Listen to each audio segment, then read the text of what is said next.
கிறிஸ்துவுக்குள் பிரியமானவர்களே, இந்த டிவைன் மார்னிங் டியூ என்கிற அந்த பாட்காஸ்ட்டை கேட்டுக்கொண்டு இருக்கிறதான உங்கள் ஒவ்வொருவருக்கும் ஆண்டவராகிய இயேசு கிறிஸ்துவின் இணையற்ற நாமத்தினால் என்னுடைய ஸ்தோத்திரங்களையும் வாழ்த்துக்களையும் நான் தெரிவித்துக் கொள்கிறேன். இன்றைக்கான வேத வசனம் மத்தேயு 5ஆம் அதிகாரம் 8ஆம் வசனம். இருதயத்தில் சுத்தமுள்ளவர்கள் பாக்கியவான்கள், அவர்கள் தேவனை தரிசிப்பார்கள். சுத்தம் என்பது கிரேக்க பதத்தில் வேற எந்த காரியங்களிலும் கலவாதது. உதாரணத்திற்கு, சுத்த தங்கம் வேறெந்த உலோகத்துடன் கலவாதது. சுத்தமான பால் தண்ணீரில் கலவாமல் இருப்பது போன்றவையாகும். சுத்தம் என்பது வெளிப்புறத்தில் அல்ல, உளான இருதயத்தில் சுத்தம் வேண்டும். இயேசு ஒருமுறை பரிசேயர்களை பார்த்து சொன்னார், மாயக்காரராகிய வேத பாரகரே, பரிசேயரே, உங்களுக்கு ஐயோ! வெள்ளை அடிக்கப்பட்ட கல்லறைகளுக்கு ஒப்பாயிருக்கிறீர்கள். அவைகள் புறம்பே அலங்காரமாய் காணப்படும், உள்ளேயோ மரித்தவர்களின் எலும்புகளினாலும் சகல அசுத்தத்தினாலும் நிறைந்திருக்கும் என்று மத்தேயு 23ஆம் அதிகாரம் 27ஆம் வசனத்துல சொல்லப்பட்டிருக்கிறது. இருதயத்திலிருந்து தான் பொல்லாத சிந்தனைகள் நேருகிறது என்று வசனம் சொல்லுகிறது.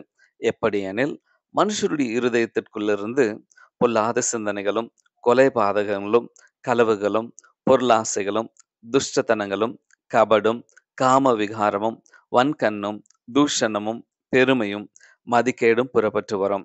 பொல்லாங்கானவைகளாகிய இவைகளெல்லாம் உள்ளத்திலிருந்து புறப்பட்டு மனுஷனை தீட்டுப்படுத்தும் என்றார். மாற்கு 7ஆம் அதிகாரத்துல 21, 22 வசனங்கள்ல இப்படியா சொல்லப்பட்டிருக்கிறது. சரி, எந்தெந்த வகையில் சுத்தம் காணப்பட வேண்டும்? உடல் ரீதியான சுத்தம் காணப்பட வேண்டும். உங்கள் சரீரமானது நீங்கள் தேவனால் பெற்றும் உங்களில் தங்கியும் இருக்கிற பரிசுத்த ஆவியினுடைய ஆலயமாய் இருக்கிறார் என்று நீங்கள் உங்களுடையவர்கள் அல்லவென்று அறியீர்களாம். கிரியத்துக்கு கொல்லப்பட்டீர்களே, ஆகையால் தேவனுடையவர்களாகிய உங்கள் சரீரத்தினாலும் உங்கள் ஆவியினாலும் தேவனை மகிமைப்படுத்துங்கள் என்று சொல்லி 1 கொரிந்தியர் 6ஆம் அதிகாரத்துல 19, 20 வசனங்கள்ல நாம் பார்க்கிறோம். இரண்டாவது, நம்முடைய நடக்கையில் சுத்தம் காணப்பட வேண்டும். அந்தபடி நீங்கள் வேசி மார்க்கத்துக்கு விலகி இருந்து என்று சொல்லி 1 தெசலோனிக்கேயர் 4ஆம் அதிகாரம் 3ஆம் வசனம் சொல்லுகிறதை பார்க்கிறோம். இன்று தொலைக்காட்சிகளிலிருந்து சமூக வலைதளங்கள் வரை முழுவதுமாக வேசி மார்க்கம் நிறைந்திருப்பதை காண முடிகிறது. கர்த்தருடைய பிள்ளைகள் இவற்றிலிருந்து விலகி பரிசுத்தத்தை காத்து கொள்ள வேண்டும். நம்முடைய பேச்சுக்களில் பரிசுத்தம் வேண்டும். கெட்ட வார்த்தை ஒன்றும் உங்கள் வாயிலிருந்து புறப்பட வேண்டாம். பக்தி விருத்திக்கு ஏதுவான நல்ல வார்த்தை உண்டானால் அதையே கேட்கிறவனுக்கு பிரயோஜனம் உண்டாகும்படி பேசுங்கள் என்று சொல்லி எபேசியர் 4ஆம் அதிகாரம் 29ஆம் வசனம் சொல்லுகிறது. நம்முடைய தொழில், வேலை பரிசுத்தம் காணப்பட வேண்டும்.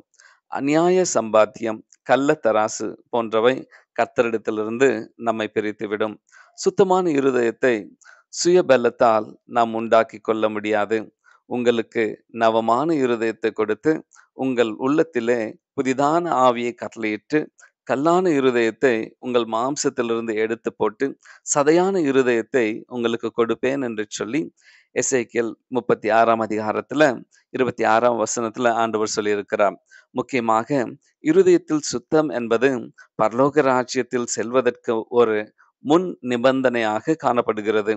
இதயம் சுத்தமாக இருக்கும் என்றால் மோசேயை போல நாமும் தேவனை தரிசிக்க ஸ்லாக்கியத்தை பெறுவோம். எனவே நாம தேவனுடைய பாதத்துல காத்திருந்து நம்முடைய இருதயம் சுத்தமுள்ளவர்களாக ஒவ்வொரு நாளும் தேவனுடைய பாதத்துல ஒப்பு கொடுத்து சுத்திகரிக்க தேவன் நமக்கு கிருபை செய்வாராக. கர்த்தருடைய கிருபை உங்களோடு கூட இருப்பதாக. கர்த்தர் தாமே உங்களை ஆசீர்வதித்து பெருக பண்ணுவார். ஆமென்.